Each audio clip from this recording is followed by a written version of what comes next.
Acababa de firmar el divorcio y la familia de mi exmarido ya estaba celebrando la boda con la nueva nuera en la villa. Una villa que estaba a mi nombre. Y una llamada a la policía que dejó a toda esa familia petrificada.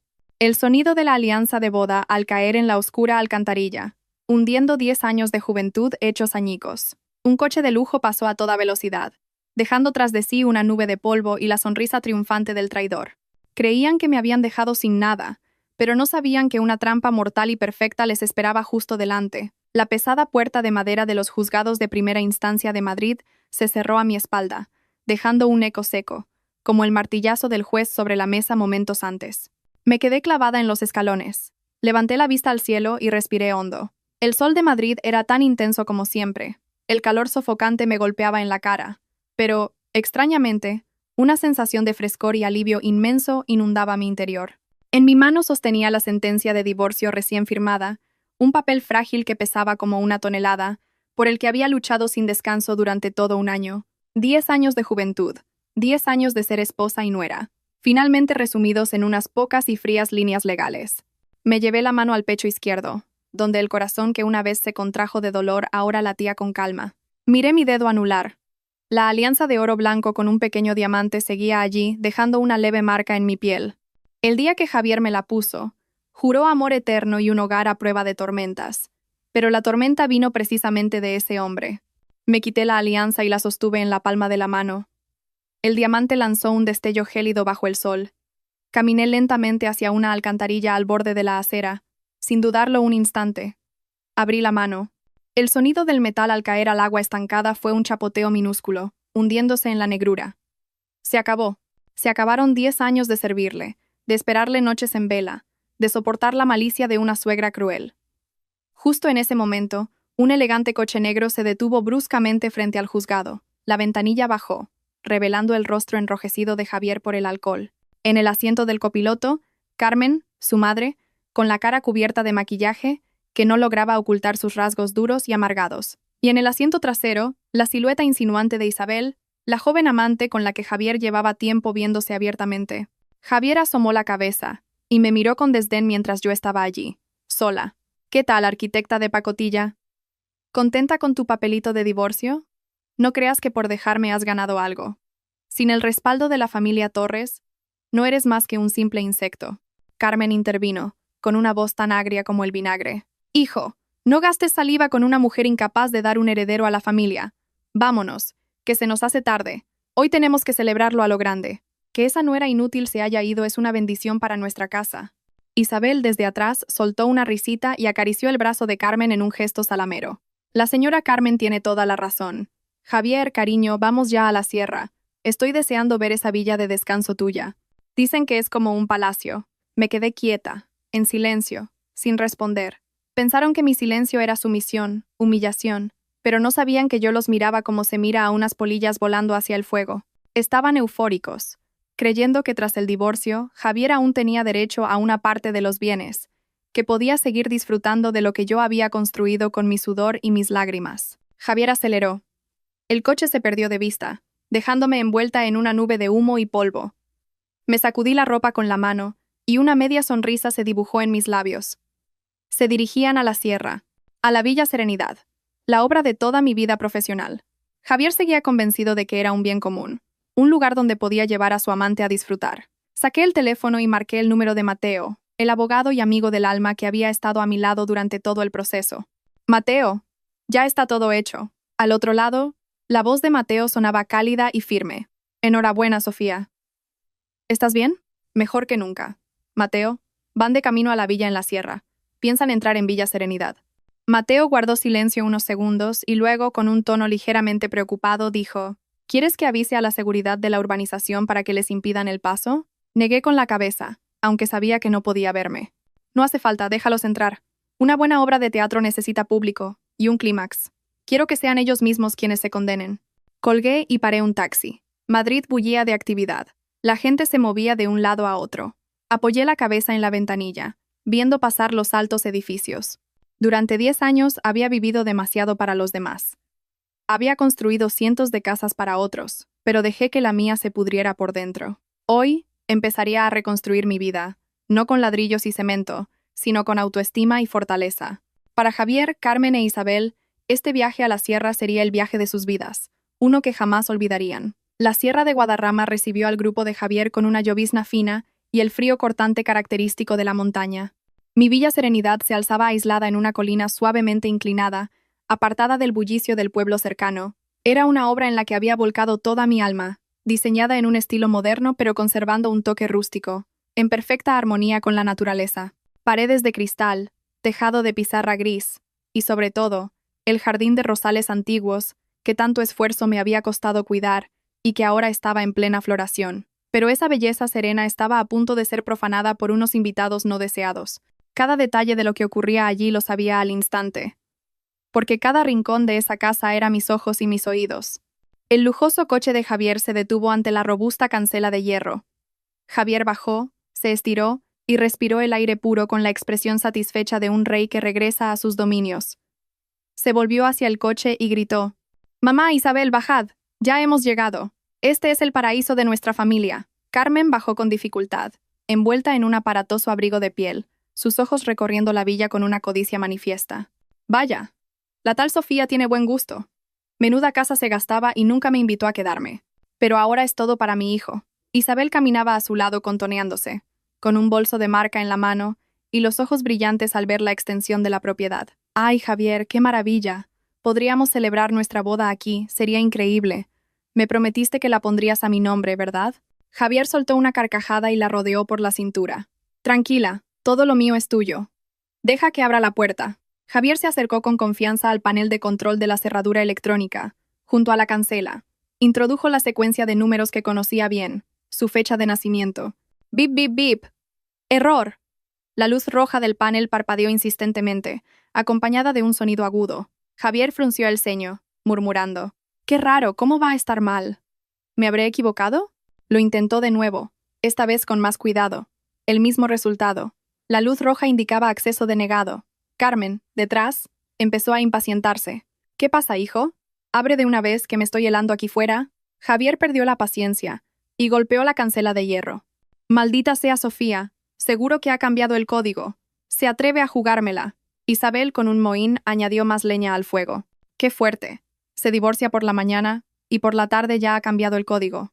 Qué mujer más retorcida y calculadora». «Javier, rompe la puerta y entra. Es tu casa. ¿A qué tienes miedo?». La provocación de su amante, sumada a su orgullo herido frente a su madre, hizo que la sangre le hirviera. Miró a su alrededor y vio una gran roca decorativa junto a un macizo de flores. Se arremangó, cogió la roca y se dirigió a la puerta lateral de cristal blindado. «¿Que cambias el código? Pues yo te rompo la casa. Voy a entrar sí o sí». El sonido del cristal al romperse fue un estallido seco que desgarró el silencio de la colina. Los fragmentos de cristal blindado cayeron esparcidos por el suelo de madera. Javier metió la mano, abrió el pestillo y empujó la puerta con arrogancia. «Entrad, mamá. Entra, cariño. No hay nada que temer». Los tres entraron en el salón. Carmen, sin quitarse los zapatos, pisoteó con sus tacones llenos de barro la alfombra de lana blanca que había traído de Italia. Se dejó caer en el costoso sofá de cuero y se quejó: «Ay, qué cómodo. Qué bien se está aquí. Isabel, ¿dónde estás? Ve a la cocina a ver qué hay de comer, y busca en la bodega una buena botella». Isabel corrió a la cocina y empezó a rebuscar en la nevera y en la vinoteca como una rata en un granero. Sacó una botella de Vega Sicilia que yo guardaba para una ocasión especial. En lugar de usar un sacacorchos, intentó abrirla con un cuchillo, mellando el cuello de la botella. «Vino del bueno, señora Carmen. Javier, pon música, vamos a celebrarlo por todo lo alto». Javier encendió el sistema de sonido integrado en el techo y puso reggaetón a todo volumen, haciendo temblar la casa. Bebió un largo trago directamente de la botella, riendo a carcajadas. «¡Viva la libertad! Se acabó aguantar a la bruja de mi mujer. Esta casa es nuestra». Comieron, bailaron, tiraron botellas vacías y restos de comida por todo el suelo. Trataban la casa como un trofeo de guerra, una recompensa merecida por su descaro. Pero no sabían que, justo encima de ellos, en el techo, el diminuto ojo de una cámara de seguridad grababa en silencio cada gesto, cada palabra, cada acto de vandalismo. Se estaba representando una farsa grotesca, y yo, la directora inesperada, me preparaba para bajar el telón de su trágico final.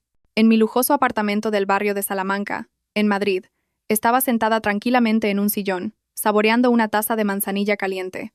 Fuera, la ciudad se iluminaba, mágica y brillante. Pero mi atención no estaba en el paisaje, sino clavada en la pantalla de la tableta que tenía sobre la mesa. Desde el momento en que el cristal se rompió en la sierra, mi teléfono no había dejado de vibrar, enviándome una serie de alertas rojas. Intrusión no autorizada detectada. Sensor de rotura de cristal activado. Puerta lateral forzada. El sistema de domótica inteligente que yo misma había diseñado para mi casa del alma funcionaba a la perfección. Toqué la pantalla y abrí la aplicación de gestión de cámaras. Las imágenes desde la sierra llegaban con una nitidez asombrosa, con audio incluido. Vi claramente a Javier rompiendo la puerta con la roca, a Carmen tumbada en el sofá con los zapatos sucios, a Isabel rebuscando en mis cajones personales. Un nudo de dolor se formó en mi garganta al ver cómo mis objetos más queridos eran profanados. Aquel juego de copas de cristal de Bohemia que compré en un viaje de trabajo a Praga, Isabel acababa de dejar caer una, que se hizo añicos, y ni se molestó en recoger los trozos. Aquel cuadro al óleo que le pinté a la madre de Javier por su cumpleaños. Ahora ella misma garabateaba sobre él con un rotulador. Pero no lloré. Mis lágrimas se habían secado hacía mucho tiempo. En su lugar, sentía una calma gélida. Pulsé el botón de grabar todo, guardando los datos en la nube. No eran simples imágenes, eran pruebas irrefutables, la espada de la justicia que usaría para castigarlos. Cuando el vídeo hubo registrado suficientes actos delictivos, destrucción de la propiedad, allanamiento de morada, cogí el teléfono, no para llamar a Javier e insultarlo, sino para llamar a la autoridad competente. Marqué el número del inspector jefe de la comisaría de la Policía Nacional de la zona. Había tratado con él al registrar la propiedad y tramitar los permisos de seguridad, así que tenía su número personal. Buenas noches, inspector Ramos. Soy Sofía, la propietaria de Villa Serenidad en La Colina. La voz del inspector al otro lado sonó profesional. Buenas noches, señora Sofía. ¿Qué ocurre para que llame a estas horas? Mantuve la voz serena, pronunciando cada palabra con claridad. Le informo de que las cámaras de seguridad de mi casa me notifican que un grupo de desconocidos ha roto una puerta de cristal y ha entrado ilegalmente. Están destrozando el mobiliario y consumiendo bienes de mi propiedad. Me encuentro en Madrid y no puedo hacer nada. Le ruego que envíe una patrulla para que intervenga urgentemente. Se trata de un allanamiento de morada organizado y con destrucción de la propiedad privada. El inspector Ramos adoptó un tono serio de inmediato. ¿Está segura? ¿No hay ningún familiar suyo allí? Le aseguro que la propiedad está únicamente a mi nombre. Yo tengo las llaves y nadie tiene permiso para entrar. Tengo grabadas las imágenes de cómo fuerzan la cerradura y rompen la puerta. Le enviaré el vídeo por WhatsApp ahora mismo como prueba inicial. De acuerdo, envíelo de inmediato. Desplegaremos una unidad en el lugar ahora mismo. No se preocupe, actuaremos con contundencia. Tras colgar, llamé a la seguridad de la urbanización. Buenas noches. ¿Es usted el jefe de seguridad? Soy Sofía. Sí, dígame, señora Sofía. Por favor, cierre la barrera principal de la urbanización de inmediato. Hay un coche negro con esta matrícula aparcado en mi propiedad. El grupo que está dentro acaba de entrar a robar y destrozar la casa. La policía está de camino. No permita bajo ningún concepto que ese coche salga de aquí. Dios mío. ¿Ladrones a plena luz del día? No se preocupe, señora. Cierro la barrera ahora mismo. No se escapa ni una mosca. Terminadas las llamadas, me recliné en el sillón, sin apartar la vista de la pantalla. Allí, Javier, Carmen e Isabel seguían inmersos en su fiesta, con la música a todo trapo. No tenían ni idea de que las sirenas de la policía ya rasgaban la noche en su dirección y que las puertas de una celda se abrían lentamente para darles la bienvenida. Bebí un sorbo de té. El sabor amargo inicial se transformó en un dulzor final. Como dice el refrán, quien siembra vientos, recoge tempestades. Hoy, yo sería el instrumento del destino para que probaran el sabor de su merecido, y esto no había hecho más que empezar. Seguía sentada frente a la tableta en Madrid, pero mi corazón había empezado a latir un poco más rápido. No por nervios, sino por la emoción de esperar el clímax de la obra. En la pantalla, la música seguía atronando en el salón. Javier estaba de pie sobre la mesa de centro, agitando una botella de vino, mientras Isabel y Carmen reían a carcajadas debajo. La euforia del alcohol y la fantasía de poder habían nublado sus sentidos. De repente, desde la entrada principal, las luces azules y rojas de una sirena barrieron los pinos y se proyectaron en el patio delantero. El sonido característico de la policía rasgó la noche silenciosa de la montaña, ahogando incluso la música estridente. En la pantalla, vi cómo Javier se detenía en seco. Dejó caer la botella, y sus ojos, nublados por la borrachera, se abrieron de par en par. Carmen, que estaba tumbada en el sofá, se incorporó de un salto, con el rostro pálido. ¿Qué es ese ruido, Javier? Parece, la policía gritó Isabel, con la voz rota por el miedo. Se arregló apresuradamente la ropa mientras sus ojos buscaban un lugar donde esconderse. Javier bajó de la mesa, tambaleándose. Intentó mantener la calma, pero su voz temblaba visiblemente. Seguro que es una patrulla de rutina. Estamos en nuestra casa, nadie puede hacernos nada. Voy a hablar con ellos. Pero antes de que pudiera llegar a la puerta, una voz resonó desde un megáfono clara y autoritaria. Se ordena a las personas que están dentro que abran la puerta y salgan de inmediato. Están rodeados por un delito de allanamiento de morada. Somos la Policía Nacional. Se exige su cooperación. La gran puerta de madera vibró bajo los golpes insistentes de los agentes. En ese momento, la arrogancia de Javier se desvaneció, reemplazada por el instinto de un cobarde. Miró a su madre y a su amante, con el rostro lívido. Estamos acabados, mamá. Sofía ha llamado a la policía de verdad. Por la puerta de atrás corramos. Javier abandonó a Carmen e Isabel, que estaban paralizadas en medio del salón. Corrió como un loco hacia la puerta trasera que daba al jardín. Recordaba vagamente que por allí había un muro bajo que podía saltar para huir por la colina. Lo seguí con la mirada en la pantalla de la cámara, esbozando una sonrisa. Olvidaba que yo había instalado una densa red de sensores de movimiento en esa zona. Justo cuando abrió la puerta trasera para lanzarse a la oscuridad, 2 policías y un guardia de seguridad, que ya estaban esperándolo, se le echaron encima. Una llave de judo impecable lo dejó de bruces sobre el césped húmedo por el rocío. ¡Ay! ¿Qué hacen? Soy el dueño de esta casa, gritaba Javier, pero el sonido metálico de unas esposas cerrándose en sus muñecas silenció sus protestas. 2 agentes lo levantaron y lo arrastraron de vuelta al salón. Al mismo tiempo, por la puerta principal, la policía ya había entrado en tropel. Carmen, al ver los uniformes, entró en pánico y empezó a chillar. No pueden detenerme. He venido a casa de mi hijo a pasar el fin de semana, no he hecho nada malo. Un agente se acercó a ella con gesto severo, su voz firme y sin concesiones. Señora, siéntese. Hemos recibido una denuncia, y tenemos pruebas gráficas de que han destruido propiedad privada y han entrado ilegalmente. Les pido que nos acompañen a comisaría. Isabel estaba tan asustada que las piernas le temblaban. Se dejó caer al suelo, llorando a lágrima viva mientras se volvía hacia Carmen. Señora, usted dijo que esta casa era de Javier. ¿Cómo hemos acabado así? Yo no sabía nada, señores agentes. Los 3 fueron escoltados fuera, con la cabeza gacha y las manos inmovilizadas. La imagen triunfal que proyectaban al bajar del coche de lujo horas antes había sido reemplazada por la patética estampa de unos delincuentes pillados infraganti. Carmen no dejaba de llorar y lamentarse, mientras Javier mantenía la cabeza baja, sin atreverse a mirar a la cámara que, él lo sabía, lo estaba grabando todo. Apagué la pantalla de la tableta. El primer acto había concluido a la perfección. Llamé a Mateo. Mateo, ya está, los han detenido. Cogeré el primer vuelo a la sierra mañana por la mañana. Iré contigo. Necesitas un abogado que te represente legalmente desde el primer momento para tratar con los investigadores. Haremos que no tengan escapatoria.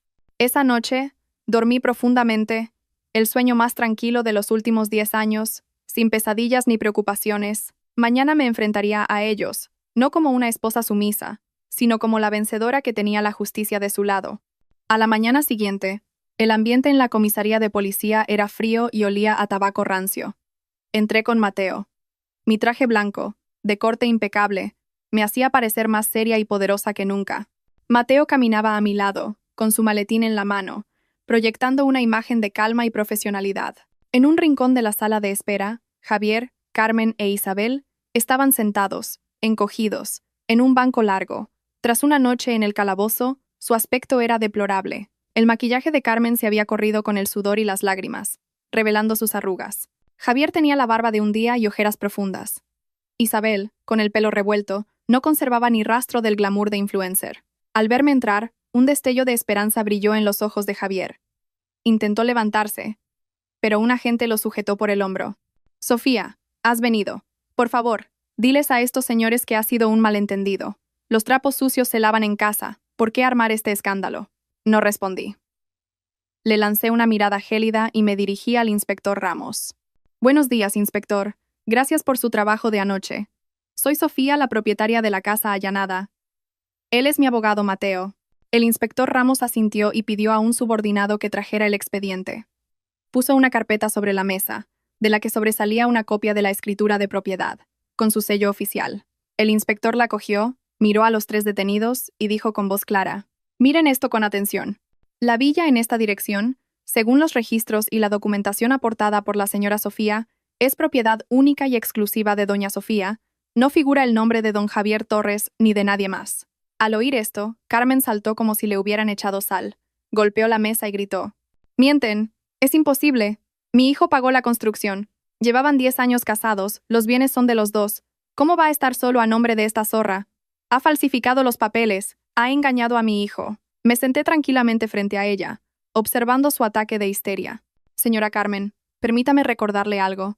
Este terreno me lo regalaron mis padres antes de casarme, como parte de mi dote. El dinero para construir la casa salió de un premio internacional de arquitectura que gané y de mis ahorros personales. Javier no aportó ni un solo euro. Además, durante nuestro matrimonio firmamos un acuerdo de separación de bienes, todo debidamente notariado». Carmen me miró con los ojos desorbitados, la boca abierta, sin palabras. Se volvió hacia su hijo buscando ayuda, pero Javier solo pudo bajar la cabeza, evitando su mirada. Él conocía la verdad mejor que nadie, pero su orgullo y su codicia le habían llevado a engañar incluso a su propia madre. Incapaz de aceptar la realidad, Carmen se abalanzó sobre mí, intentando agarrarme del pelo. «Estafadora, devuélvele la casa a mi hijo». Pero antes de que pudiera tocarme, una agente de policía la interceptó. En su furia descontrolada, Carmen empezó a arañar a la agente, gritando e insultando. «Suéltame, banda de desgraciados, todos contra una pobre anciana». El inspector Ramos golpeó la mesa y gritó: «Señore, cálmese. Su comportamiento constituye un delito de atentado contra la autoridad. Levanten acta de inmediato». 2 agentes inmovilizaron a Carmen y la obligaron a sentarse. Solo entonces empezó a sentir miedo. Su rostro se quedó sin sangre, y balbuceaba palabras ininteligibles. Mateo, a mi lado, se ajustó las gafas y con voz fría declaró: «Por los delitos de destrucción de la propiedad de gran valor, allanamiento de morada con organización y ahora, atentado contra la autoridad, mi cliente se niega a cualquier tipo de acuerdo o conciliación. Solicitamos que se inicie un proceso penal para que sirva de escarmiento». Al oír la palabra proceso penal, a Javier le temblaron las piernas. Entendió que, con la sentencia de divorcio ya efectiva, no tenía ninguna posición para suplicarme como marido. Me miró con ojos suplicantes y rastreros, pero solo encontró mi silencio despreciativo. Una condena legal pendía sobre sus cabezas, pero la condena de la conciencia sería lo que los atormentaría de por vida. El ambiente en la sala se volvió asfixiante. El sonido del bolígrafo de la gente escribiendo en el acta era lo único que se oía. Javier estaba hecho un ovillo en un rincón, sudando a mares a pesar del frío de la sierra. Sabía que esta vez no iba de farol. Lo había preparado todo a la perfección para este momento. De repente, Javier se arrodilló y se arrastró hacia mí, juntando las manos en un gesto de súplica. Su acción fue tan patética que hasta los policías fruncieron el ceño con disgusto. «Sofía, te lo ruego, perdóname. Sé que he hecho mal. Por los 10 años que hemos estado juntos, por todo lo que hemos compartido, perdóname esta vez. Te juro que no volveré a acercarme a ti. Mi madre es mayor. No dejes que vaya a la cárcel». Ver al hombre que había sido mi marido arrodillado, suplicando, no me produjo ninguna satisfacción, solo asco. En 10 años, nunca había sido capaz de agachar la cabeza ante mí, ni siquiera cuando era evidente que se equivocaba. Solo se arrodillaba cuando sus intereses y su seguridad estaban en peligro. Me levanté y di un paso atrás para evitar que su mano sucia tocara mis zapatos. Mi voz sonó monótona y gélida. «Javier Torres, levántate. No hagas el ridículo aquí. El cariño y el respeto se acabaron en el momento en que me fuiste infiel y te uniste a tu madre para humillarme. ¿Me pides perdón? ¿Pensaste en mí cuando rompiste la puerta de mi casa? ¿Pensaste en nuestro pasado cuando te reías de mi dolor con tu amante?» Mateo se acercó y le entregó a Javier una hoja llena de cifras. «Esta es la valoración preliminar de los daños materiales que hemos realizado esta mañana. La puerta de cristal blindado importada, la alfombra de lana manchada de barro irrecuperable, la botella de vino de coleccionista abierta, y el coste de reparación del sistema de cierre electrónico, el total de los daños asciende a más de 20.000 euros. Además de la responsabilidad penal, usted y sus cómplices deberán indemnizar la totalidad de esta cantidad». Javier cogió el papel con manos temblorosas. 20.000 euros no era una cifra desorbitada para él antes. Pero ahora, con los bienes comunes congelados por la ejecución de la sentencia de divorcio, estaba sin liquidez. Fue entonces cuando Isabel se atrevió a hablar. Me miró de reojo, intentando parecer una víctima inocente. «Señora Sofía, lo siento mucho. Javier me engañó. Me dijo que esta casa era suya, por eso vine con él. Yo no sabía nada, perdóneme. Le juro que romperé con él ahora mismo. Yo solo era una invitada. Solté una carcajada amarga. Saqué mi teléfono, abrí Instagram y le puse la pantalla delante de la cara. Allí estaba la foto que había publicado la noche anterior, posando en mi villa con un pie de foto provocador. Nuestro nuevo nidito de amor. Gracias, mi vida, por regalarme lo mejor. Felicidad plena. ¿Dices que te engañó? ¿Y qué significa esto de nuestro nuevo nidito de amor? ¿Te apropiaste descaradamente de los bienes de otra persona? ¿Te uniste a Javier para destrozar mis cosas? La cámara te grabó forzando mi vinoteca con un cuchillo. ¿Todavía lo niegas? Al ver la prueba irrefutable, Isabel se quedó sin palabras, con la cara roja de vergüenza y miedo. No se esperaba que la hubiera estado vigilando tan de cerca. Sus mentiras descaradas quedaron al descubierto delante de la policía y de su amante. Javier se volvió para mirar a Isabel con resentimiento, como si quisiera decir: por tu culpa, mis problemas son aún mayores. Pero no se atrevió a decir nada, demasiado preocupado por su propio pellejo. El inspector Ramos cerró el expediente y ordenó a sus subordinados: con base en la denuncia y las pruebas existentes, se decide la detención de Javier Torres para investigar los delitos de destrucción de la propiedad y allanamiento de morada. La señora Carmen y la señorita Isabel quedan en libertad con cargos, con la prohibición de abandonar la ciudad y la obligación de presentarse ante la autoridad judicial cuando sean requeridas. Al oír que su hijo quedaba detenido, Carmen se desmayó y tuvo que ser atendida por los servicios médicos. Isabel lloraba desconsoladamente, pero nadie sintió la menor compasión. Salimos de la comisaría cuando el sol ya estaba alto. El cielo de la sierra era de un azul intenso. Respiré hondo el aire puro, sintiendo un gran alivio en el pecho. El primer paso de mi plan se había completado, pero sabía que esto no era el final. En la mirada de Javier mientras se lo llevaban, no solo había miedo, sino también el destello de un cálculo siniestro. Estaba segura de que ocultaba algo mucho más importante que aquella villa. Me volví hacia Mateo y le dije en voz baja: Mateo, necesito que revisemos las grabaciones de la detención de anoche. Tengo la sensación de que intentaba hacer algún tipo de señal. Mateo asintió, con una mirada de confianza. De acuerdo. Volvamos a la villa ahora mismo. A mí también me pareció que su comportamiento era extraño. El coche de Mateo nos llevó de vuelta a Villa Serenidad. La verdadera batalla acababa de empezar, y el secreto que se ocultaba bajo el suelo de la bodega estaba esperando a que lo descubriera. Tras completar los trámites legales iniciales en la sierra y precintar la villa para la investigación, Mateo y yo decidimos regresar a Madrid esa misma tarde. En la oficina me esperaban muchos asuntos, y, lo que era más importante, necesitaba un espacio tranquilo para atar todos los cabos. Villa Serenidad, aunque ya libre de vándalos, seguía impregnada del ambiente opresivo de la traición, y me resultaba asfixiante. Al llegar a mi apartamento en Madrid, me encerré en el despacho y reproduje las grabaciones de las cámaras de seguridad que había copiado en mi ordenador. Mateo me aconsejó que descansara, pero mi intuición me decía que Javier no había subido hasta allí solo para celebrar por orgullo. Era un hombre calculador y pragmático. Sus acciones debían tener un propósito mucho más profundo.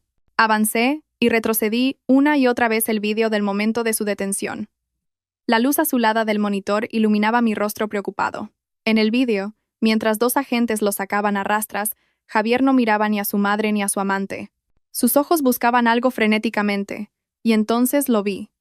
Por una fracción de segundo, la mirada de Javier se fijó en el suelo de madera de la esquina más alejada del salón, la que conducía a la bodega. Hizo un leve guiño y un movimiento de cabeza casi imperceptible en esa dirección. Una señal extremadamente discreta, quizás para alguien que estuviera escondido o observando desde lejos, o simplemente la expresión de un profundo pesar por un secreto a punto de ser abandonado. Hice una pausa en la imagen de ese rincón del suelo. Los recuerdos me inundaron.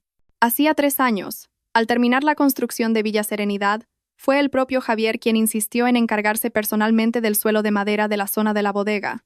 En aquel momento, me dijo con voz melosa: Cariño, has diseñado una casa increíble. Quiero aportar mi granito de arena. Me encargaré yo mismo de instalar el suelo de la bodega, como un regalo secreto para nuestras futuras celebraciones. Yo le creí ciegamente. Incluso me conmoví, pensando que mi marido era detallista y quería construir nuestro hogar. Le di total libertad para trabajar en esa zona durante una semana, prohibiendo incluso a los obreros que se acercaran porque, según él, quería que fuera una sorpresa. Ahora, al recordarlo, su actitud no era la de un marido enamorado, sino la de alguien que ocultaba algo. Aumenté la imagen, examinando cada veta de la madera en el vídeo. El suelo de esa zona era ligeramente más oscuro que el resto, algo que antes había atribuido a la luz. Pero no, era una señal de que había sido manipulado. Javier había escondido algo bajo ese suelo, y no era un vino caro ni un regalo. Su pánico al ser detenido, su mirada de anhelo hacia ese rincón de la casa, todo apuntaba a una oscura verdad enterrada bajo tierra. Llamé a Mateo, con la voz temblorosa por la emoción. «Mateo, lo he encontrado. Hay algo en la bodega». Javier no subió solo a celebrar, fue a deshacerse de bienes o a ocultar pruebas. Recuerdo que, durante la construcción, se comportó de forma muy extraña en esa zona. Mateo escuchó en silencio mi explicación, y luego respondió con voz grave. «Sofía, cálmate. Tu teoría tiene mucho sentido. Javier está siendo investigado por irregularidades financieras en su antigua empresa. Si escondió pruebas allí, el asunto se vuelve extremadamente serio. Pondré a alguien a investigar sus contactos clandestinos recientes. Pero tú no hagas nada precipitado. Quédate en Madrid». Colgué, pero sentía un fuego por dentro. La imagen de la mirada de Javier me obsesionaba. Si realmente había algo importante allí abajo, no se quedaría de brazos cruzados en la cárcel. Intentaría recuperarlo a toda costa, y yo, la legítima dueña de la casa, tenía sin saberlo la llave de esa caja de Pandora. Esa noche no pegué ojo, mirando al techo, planeando mi siguiente movimiento. A la mañana siguiente, mientras la noticia de la detención en Villa Serenidad aún estaba fresca, Mateo me trajo una información explosiva. Nos reunimos en su despacho, un lugar completamente seguro. Puso sobre la mesa unos pocos documentos, con una expresión más seria que nunca. «Sofía, una fuente de dentro de la prisión preventiva me ha informado. Esta mañana, Javier ha solicitado ver a su abogado, pero no ha llamado al de la empresa, sino a un conocido abogado del AMPA, un tipo llamado El Lobo». Fruncí el ceño, un escalofrío recorrió mi espalda. El Lobo. Nunca he oído hablar de él. ¿Es tan peligroso? Se especializa en casos perdidos, usando dinero y artimañas para arreglar sentencias, e incluso actúa como intermediario en actividades ilegales. Que Javier lo haya llamado significa que está desesperado. Y lo más importante, mi detective logró escuchar parte de la conversación. Javier le ha pedido a El Lobo que contacte con sus secuaces de confianza y les ordene ir a la sierra de inmediato. Apreté los reposabrazos de la silla, el corazón me latía con fuerza. ¿Para qué?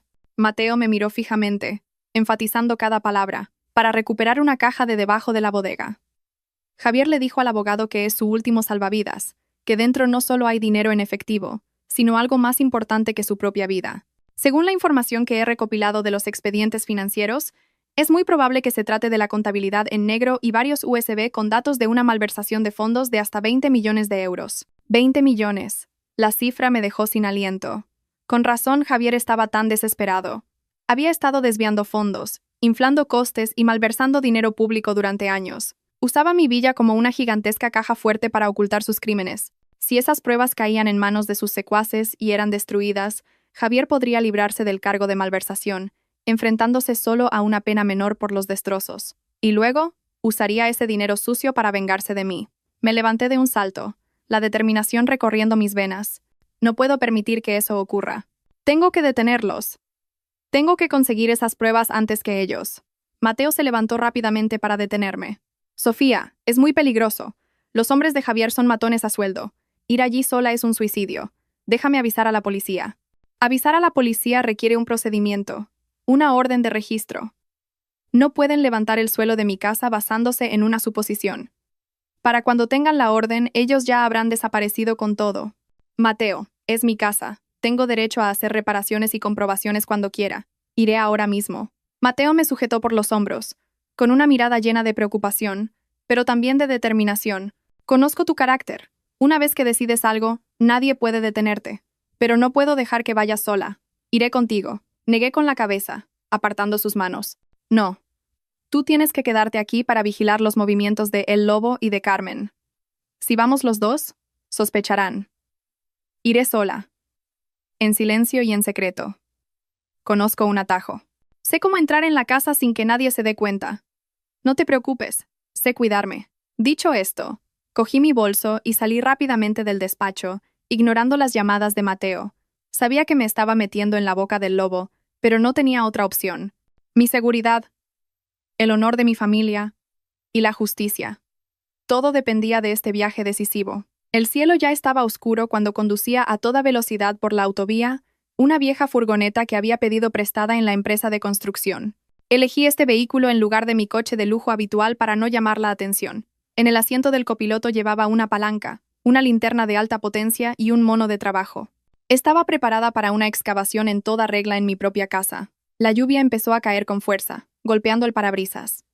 Los limpiaparabrisas trabajaban a máxima velocidad, pero no lograban disipar la oscuridad que me envolvía. El puerto de montaña apareció, resbaladizo y peligroso. Normalmente me daría pánico conducir por allí de noche, pero esa noche, el miedo había sido aplastado por la ira y la determinación. Pensaba en la sonrisa arrogante de Javier, en el descaro de Carmen, y en los 20 millones de euros que había robado del sudor de tantos trabajadores. Mi teléfono vibró en el soporte. Era Mateo. Sabía que estaría muerto de preocupación, pero no me atrevía a contestar. Tenía miedo de que su voz me hiciera dudar. Le envié un rápido mensaje de voz. Ya estoy en el puerto. No te preocupes. Cogeré la caja y volveré enseguida. Ocúpate de todo en Madrid. En Madrid, Mateo leyó el mensaje y su rostro se crispó. Golpeó la mesa con fuerza. Su instinto de abogado experimentado le decía que algo malo iba a pasar. No podía quedarse de brazos cruzados como yo le pedía. Llamó de inmediato a un equipo de guardaespaldas profesionales que conocía. «Jefe de seguridad, reúne a tus hombres ahora mismo. Coge del equipo y subid al coche. Vamos a la sierra. Objetivo: proteger a la señora Sofía en Villa Serenidad.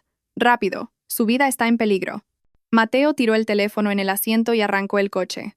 Sabía que era una carrera contra el tiempo y contra los matones que Javier había contratado. Mientras tanto, una furgoneta negra de 16 plazas, con los cristales tintados, también subía lentamente por el puerto. Dentro, una decena de hombres musculosos, llenos de tatuajes y con aspecto amenazador.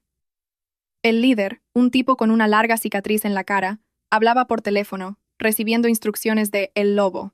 «Escuchad bien. Al llegar, romped la puerta y entrad. Buscad la bodega, levantad el suelo y coged la caja fuerte. Si alguien se interpone, os lo cargáis. El jefe ha prometido 1 millón para cada uno si hacemos el trabajo limpio». El hombre de la cicatriz sonrió, colgó y se volvió hacia sus hombres. «¿Habéis oído? Esta noche nos forramos. Pisad a fondo, tenemos que llegar antes del amanecer». 3 vehículos, 3 motivaciones distintas, todos dirigiéndose al mismo destino en la oscuridad. Yo seguía sola en la sinuosa carretera de montaña, sin saber que una tormenta de violencia se cernía sobre mí. Los truenos retumbaban en el cielo como un presagio de la noche sangrienta que estaba a punto de comenzar. Apreté el volante, con la vista fija en la carretera, donde los faros barrían los viejos pinos que se retorcían bajo la tormenta. Detuve la furgoneta a unos 50 metros de la cancela de la villa. Apagué el motor y los faros para no llamar la atención, dejando solo el sonido monótono de la lluvia sobre el capó. La noche en la sierra era gélida, y una densa niebla envolvía la colina como un sudario. Me puse un impermeable. Agarré con fuerza la fría palanca, y respiré hondo para calmar los latidos desbocados de mi corazón. No entré por la entrada principal. El sistema de cierre electrónico estaba precintado por la policía y no quería alterar la escena. Rodeé la propiedad por detrás, siguiendo el muro de piedra, hasta un pequeño acceso para el jardinero que yo misma había diseñado. La puerta de madera trasera aún mostraba las marcas del intento de entrada de Javier, pero la policía la había precintado temporalmente.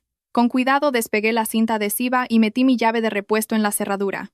La puerta se abrió, recibiéndome con una ráfaga de aire frío y un olor a humedad que emanaba de la alfombra mojada. La casa estaba sumida en una oscuridad total. No me atreví a encender las luces, solo usé mi linterna de mano. El haz de luz barrió el desordenado salón, los cristales rotos aún esparcidos por el suelo, reflejando la luz como ojos diabólicos. Me dirigí rápidamente hacia la bodega. El sonido de mis botas de goma sobre el suelo de madera producía unos crujidos espeluznantes. La zona de la bodega estaba hundida 1 metro por debajo del nivel del salón, revestida con madera de roble oscuro. Era el lugar que Javier había instalado con sus propias manos. Me arrodillé y examiné las juntas con la linterna. Tal como sospechaba, una sección del suelo, de unos 60 centímetros cuadrados, tenía las vetas de la madera interrumpidas. Los tornillos también parecían más nuevos. Apreté los dientes y encajé la punta de la palanca en la rendija entre 2 tablas. Con todas mis fuerzas hice palanca. ¡Crack! El sonido de la madera al partirse resonó en la noche silenciosa. Seguí forzando. Las tablas saltaron, revelando una capa de hormigón debajo. El corazón se me detuvo cuando la luz de la linterna iluminó un objeto metálico brillante, encajado en un hueco de hormigón hábilmente tallado. Era una caja fuerte empotrada en el suelo, de tipo profesional, con una moderna pantalla táctil. Temblorosa. Limpié el polvo de serrín de la superficie. Ahora venía la parte más difícil. La contraseña. Javier era desconfiado, pero solía usar números significativos para él. Probé nuestra fecha de boda. Bip bip. Contraseña incorrecta. Probé la fecha de nacimiento de su madre, Carmen. Bip bip. Contraseña incorrecta. Probé su propia fecha de nacimiento. Bip bip. Contraseña incorrecta. El sistema se bloquearía tras 2 intentos más. Un sudor frío me recorrió la frente. Cerré los ojos tratando de recordar cualquier otra fecha importante para él. De repente recordé una vez que vi a Javier transfiriendo dinero en secreto a una mujer desconocida de su pueblo cada mes. Él mintió diciendo que era para caridad, pero una vez lo vi rodear una fecha en un calendario de su despacho, 15 de agosto de 2016. No era el cumpleaños de nadie de la familia ni un aniversario de la empresa. Sospeché que podría ser la fecha de nacimiento de algún hijo ilegítimo que mantenía oculto. Respiré hondo y con los dedos temblorosos, introduje la secuencia. 150816. Clic. El sonido del cerrojo al abrirse fue como música para mis oídos. La pesada puerta de la caja fuerte se entreabrió. Mi teoría sobre el hijo secreto era cierta, y dolorosamente, era la clave que desvelaba su traición. Abrí la puerta por completo. Dentro, apilados, había fajos de billetes de 500 euros, cuidadosamente envueltos en plástico. Pero lo más valioso no era el dinero. Encima de todo, había un libro de contabilidad con tapas de cuero negro y una caja con un disco duro y decenas de memorias USB. Abrí el libro. Las páginas estaban llenas de la letra de Javier y de cifras contables. Proyecto Puente X. Soborno 2 millones. Proyecto Residencial Y. Desvío 5 millones. Transferencia a político Z 1 millón. Era la contabilidad B, donde registraba todo el dinero sucio que había malversado y blanqueado durante 5 años. La suma total en la última página ascendía a la increíble cifra de 22 millones de euros. Me quedé horrorizada. El hombre con el que había compartido mi vida no solo era un traidor sentimental, sino también un parásito gigantesco para la sociedad. Rápidamente metí el libro, el disco duro y los USB en la mochila impermeable que llevaba. El dinero en efectivo era demasiado voluminoso. Solo pude coger unos cuantos fajos para llenar la mochila y tenerlos como prueba. Justo cuando cerraba la cremallera, oí el rugido de un motor acercándose. La potente luz de unos faros barrió la ventana del salón. Me asomé y vi una furgoneta negra de 16 plazas subiendo a toda velocidad por la rampa de acceso. Habían llegado. Apagué la linterna y abracé la mochila con las pruebas. Los neumáticos chirriaron sobre el asfalto mojado justo delante de la cancela. No hubo timbres ni llamadas, solo el rugido del motor una vez más, seguido de un estruendo metálico. ¡Crash!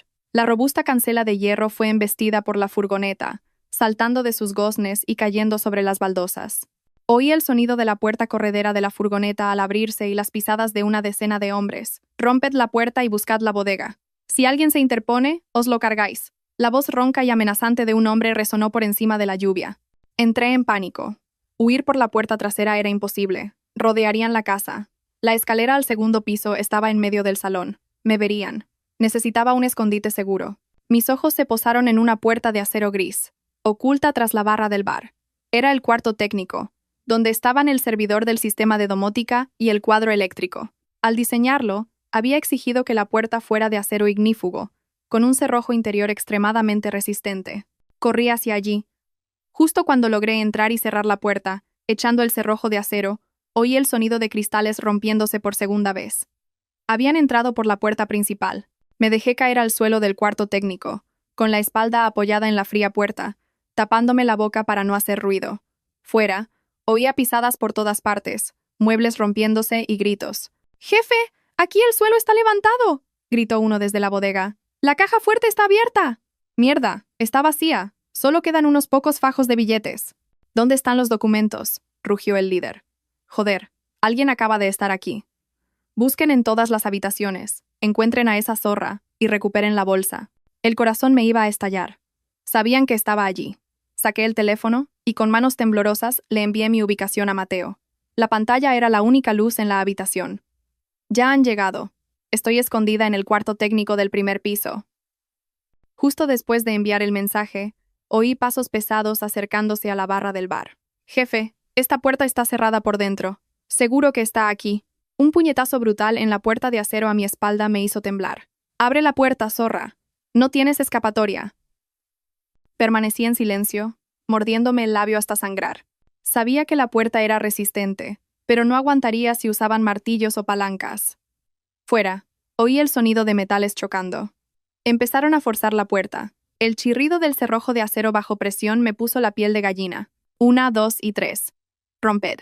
¡Bum! ¡Bum!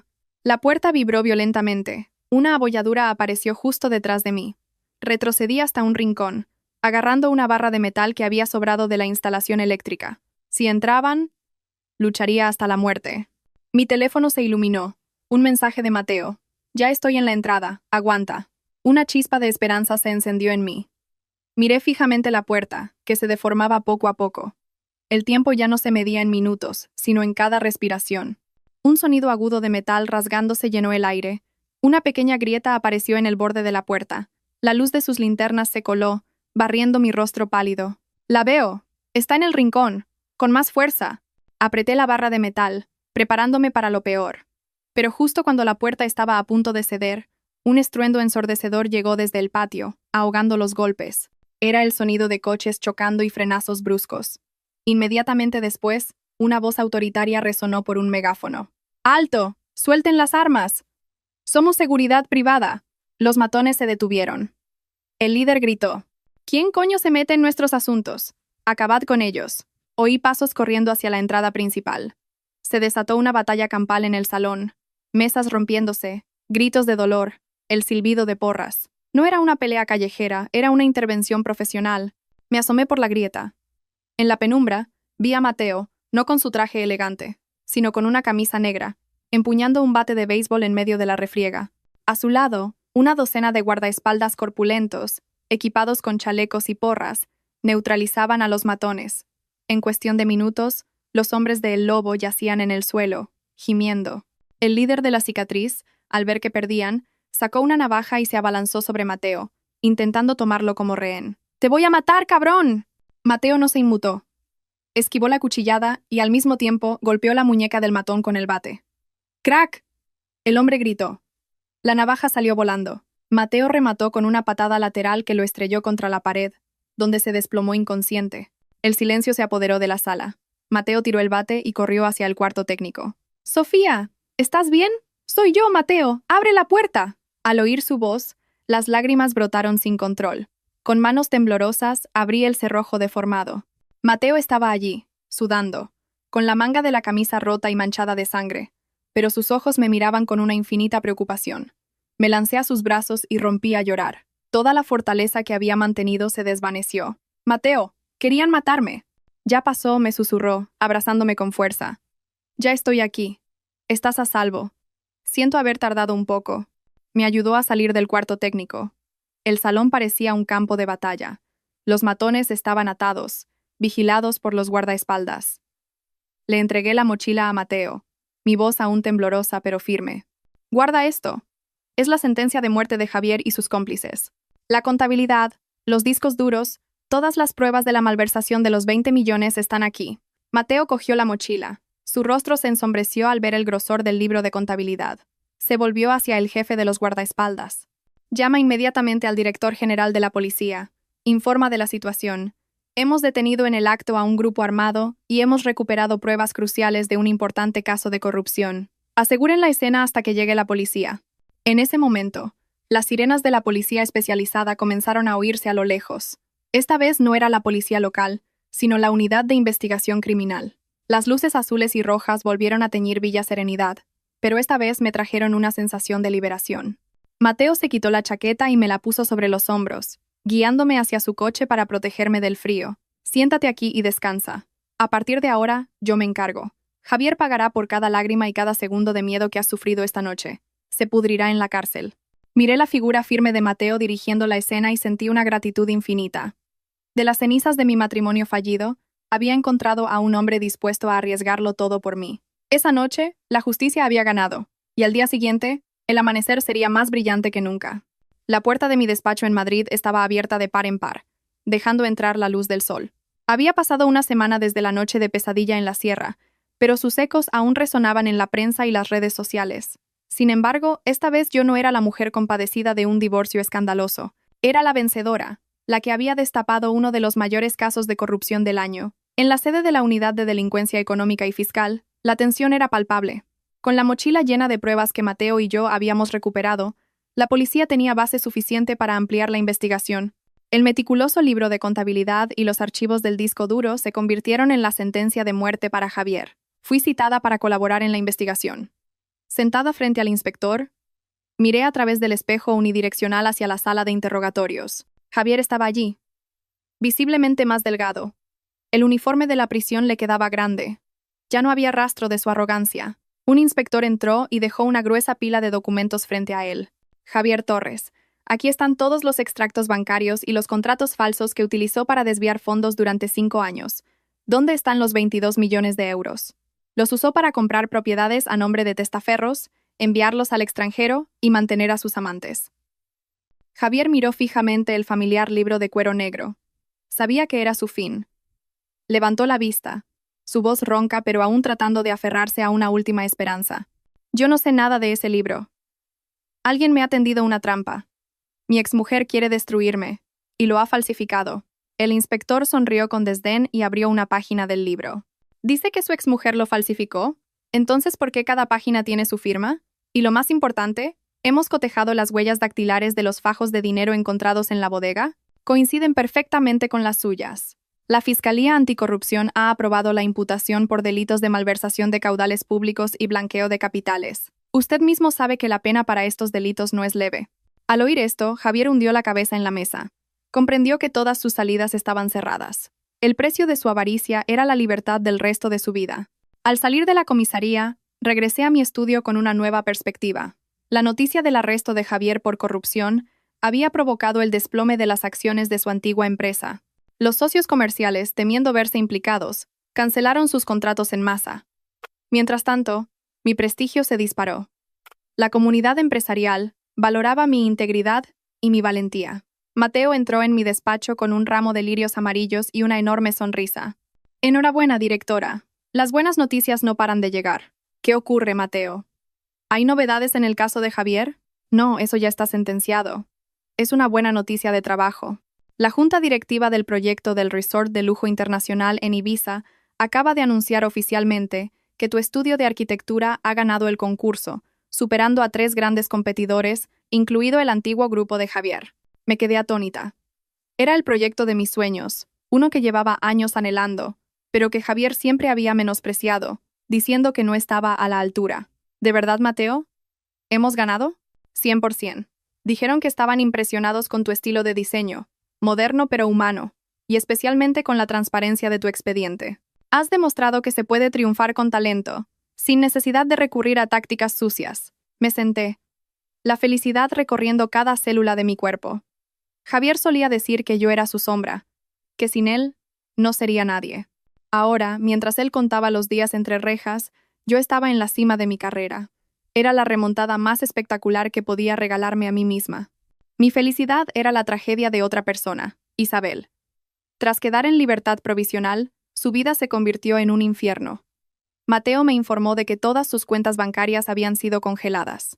La policía, investigando el flujo de dinero de Javier, descubrió que le había transferido millones bajo la apariencia de regalos. Se sospechaba que era dinero procedente de actividades delictivas y, por tanto, debía ser recuperado. Sin la fuente de ingresos de Javier y con sus propios bienes congelados, Isabel se quedó en la calle. Pero lo peor estaba por llegar. Javier no solo la tenía a ella, sino que también mantenía relaciones con las esposas de varios socios comerciales a cambio de contratos. Con su caída, estos secretos salieron a la luz. Esa tarde, al salir de la oficina, oí un gran alboroto en el vestíbulo. El guardia de seguridad me llamó para decirme que una mujer llamada Isabel insistía en verme, pero que estaba siendo agredida por un grupo de otras mujeres. Bajé con Mateo para ver qué sucedía. La escena era caótica. Isabel, con la ropa rota y el pelo revuelto, estaba arrodillada en el suelo. A su alrededor, 3 o 4 mujeres elegantemente vestidas la miraban con furia. «Zorra, ladrona de maridos, te gastaste el dinero de mi esposo en bolsos y coches de lujo. Ahora devuélvelo todo».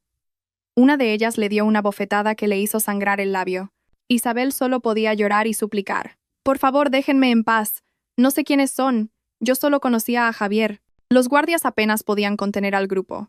Al verme aparecer, Isabel creyó ver un salvavidas. Se levantó tambaleándose e intentó correr hacia mí, pero Mateo la detuvo. «Señora Sofía, ayúdeme, por favor. Dígale a la policía que desbloquee mis cuentas. Se lo devolveré todo». Miré a la joven que antes era hermosa y ahora estaba destrozada, sin sentir la menor compasión. «Se equivoca, señorita. El bloqueo de sus cuentas es una orden judicial. Además, ese dinero es producto de la corrupción. Ha vivido del sufrimiento de otros. Ahora es justo que lo devuelva». «Pero no tengo nada», sollozó. «Me han echado del piso, me han bloqueado las tarjetas. Ayúdeme a conseguir una pena reducida. Sé que Javier tiene más dinero escondido. Se lo diré todo». Mateo y yo nos miramos. Era lo que estábamos esperando. «¿Es verdad? Si miente, lo pagará aún más caro». «Lo juro», asintió frenéticamente. «Tiene un apartamento a mi nombre en un barrio antiguo. Solía llevar allí maletas por la noche. El resto del dinero debe de estar allí». Inmediatamente, Mateo contactó con la policía. La confesión de Isabel era clave para recuperar todos los bienes malversados. Esa noche, la policía registró el apartamento secreto y encontró otros 2 millones de euros en efectivo escondidos. La traición de Isabel fue el golpe de gracia que terminó de hundir a Javier en prisión. Mientras Javier e Isabel pagaban por sus errores, en un rincón oscuro de la ciudad, Carmen se hundía en el rencor y la locura. Tras quedar en libertad provisional, tuvo que abandonar su casa, embargada por los prestamistas a los que Javier debía dinero.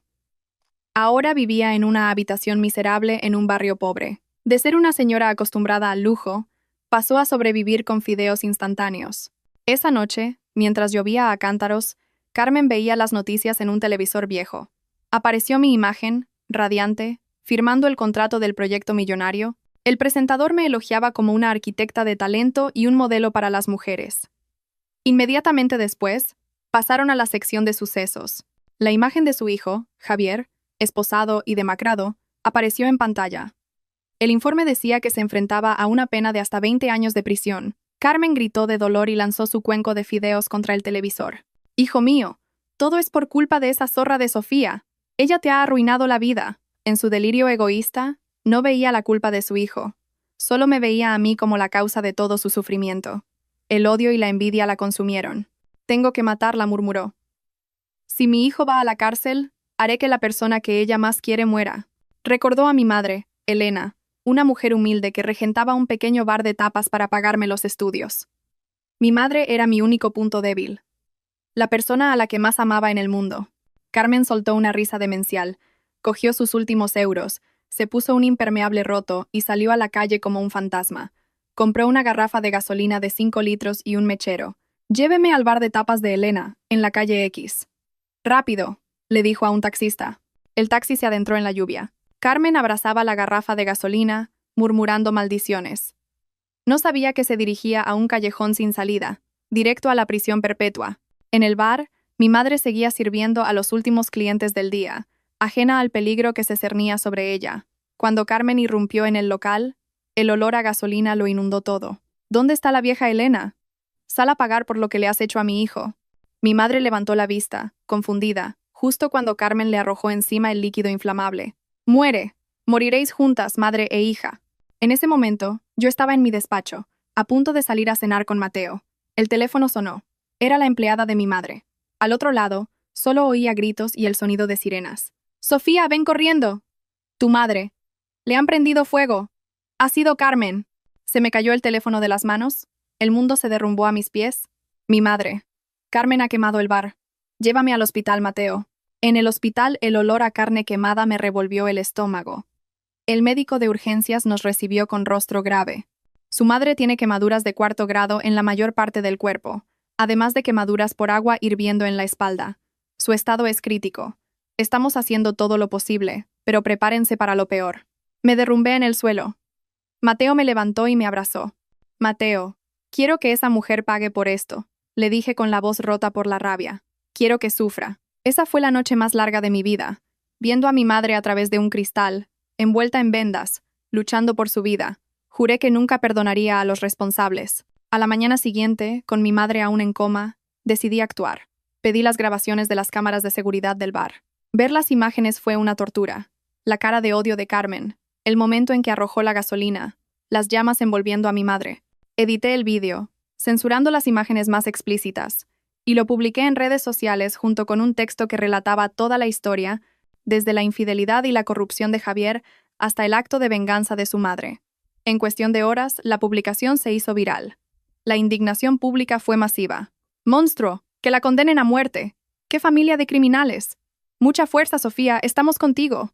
La presión mediática fue tal que los principales periódicos se hicieron eco de la noticia. La policía imputó a Carmen por asesinato en grado de tentativa, con los agravantes de crueldad y ensañamiento. En la cárcel, ningún abogado quiso defenderla. El tribunal tuvo que asignarle uno de oficio, que aceptó el caso con resignación.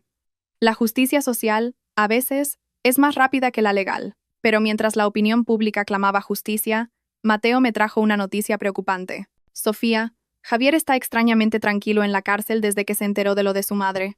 Sospecho que está tramando algo. Tenemos que extremar la seguridad en tu viaje a Ibiza para la inauguración. 3 días antes del evento, Javier comenzó su última actuación. Fingió un ataque al corazón en su celda. Los médicos de la prisión, creyendo que era una emergencia real, autorizaron su traslado a un hospital público. En la ambulancia, se hizo el moribundo.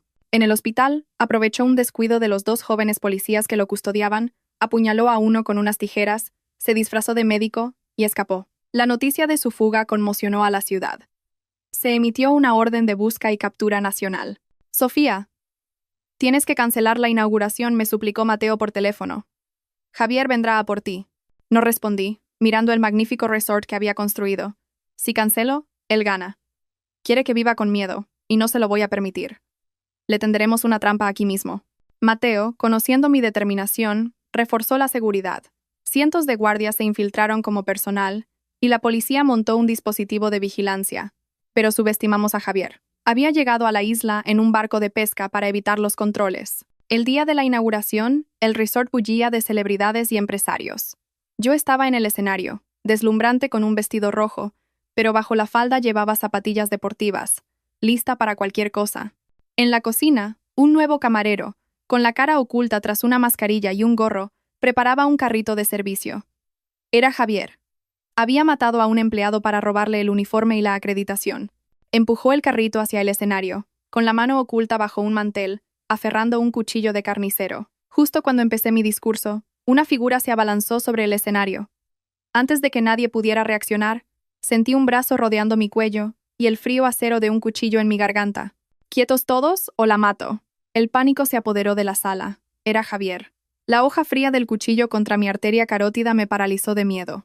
El aliento fétido y agitado de Javier me golpeaba en la nuca, cargado de desesperación y locura. Frente a mí, cientos de invitados gritaban y se empujaban para huir. Javier apretó su brazo alrededor de mi cuello, su voz un rugido ronco y lleno de odio.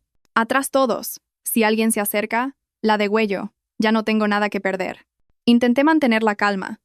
El pánico sería mi sentencia de muerte. Miré mis pies.